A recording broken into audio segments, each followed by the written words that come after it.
তোমার যখন কোনো কিছু মনে হবে তখন আমাকে ডাকবা বা আমার সাথে কথা বলবা। তোমার এখন যেরকম যৌবন আছে, শরীরে যেরকম চাইতে আছে, তোমার হাজবেন্ড যদি 7 বছর পর আসে, 7 বছর পর তোমার শরীরে এইরকম যৌবন থাকবে, এরকম চাইতে থাকবে।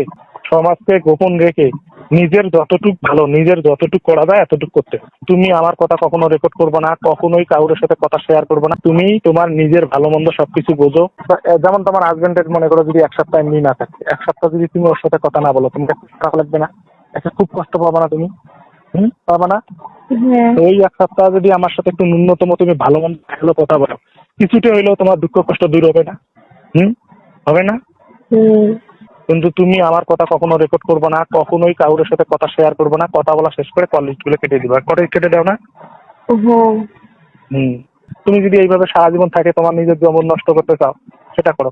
তুমি খালি আমাকে একটা প্রশ্নের উত্তর দাও তো, তোমার এখন যেরকম যৌবন আছে, শরীরে যেরকম চাইতে আছে, তোমার হাজবেন্ড যদি 7 বছর পর আসে, 7 বছর পর তোমার শরীরে এইরকম যৌবন থাকবে, এরকম চাইতে থাকবে? তোমার এখন বয়স 25, তখন বয়স 25 থাকবে? থাকবে? থাকবে? হ্যাঁ, তা সেটা তুমি যদি তোমার মাঝে মাঝে মানে 1 মাস 2 মাস বা সপ্তাহে বা 15 দিনে কখনো যদি মনে করো তোমার ন্যূনতম এনজয় করার ইচ্ছা থাকে, মনে করো গোপনে যদি আমার সাথে তোমার মোটিভিটি চেঞ্জ হয়, তুমি যদি এনজয় করো, সেটা কি তোমার জন্য ভালো হবে না খারাপ হবে? যদি তোমার মন মানসিকতা চেঞ্জ হয় তখন তোমার সেটা ভালো হবে না খারাপ হবে?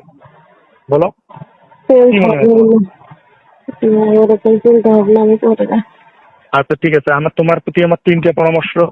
একটা আছে, যেভাবে কষ্ট হোক যেটা হোক খাওয়া দাওয়াটা ভালো করে করো, রূপচর্চাটা ঠিক মতো করো, আর নিজেরে নিয়ে ভাবো, বুঝছো? নিজের ভালো নিজেকেই বুঝতে হয়। এই যে তুমি এত কষ্ট করে থাকতেছো, একটা লোক তোমাদের সাথে বাটপাড়ি করলো, ওই যে তোমার নিজের রূপ যৌবন নষ্ট হয়ে যাচ্ছে, কোনো কিছু নেই। ওই জন্য নিজেরে ঠিক রাখার জন্য সমাজকে গোপন রেখে নিজের যতটুক ভালো, নিজের যতটুক করা যায় এতটুক করতে হবে।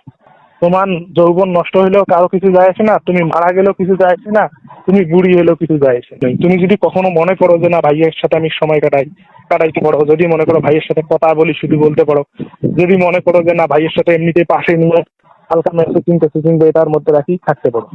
আমি কি কথা ক্লিয়ার বোঝাইতে পেরেছি? এই জন্য তুমি যদি এখন মনে করো যে আমি আমার স্বামীকে মানে ধোঁকা দিচ্ছি বা স্বামীর সাথে আমি ইয়ে করতেছি, এটা আলাদা বিষয়, কারণ তুমি তখন বাধ্য। তুমি চাইলেও তোমার স্বামীকে তুমি ঘুরাতে পারবো না। এই জন্য একটা তোমার স্বামী কাছে থেকে যদি তুমি কিছু লুচ্চামি করো, সেটা একটা আলাদা কথা। আমি কি কথাটা তোমার ক্লিয়ার বোঝাইতে পেরেছি?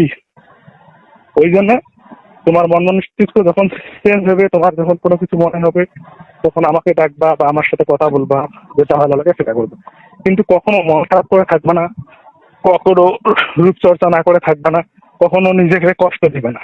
আমি কথাটা বোঝাইতে পেরেছি? তা ঠিক আছে, আজকে আর কথা বলার সুযোগ হবে না, কালকে আমি তোমাকে আবার ফোন দিব।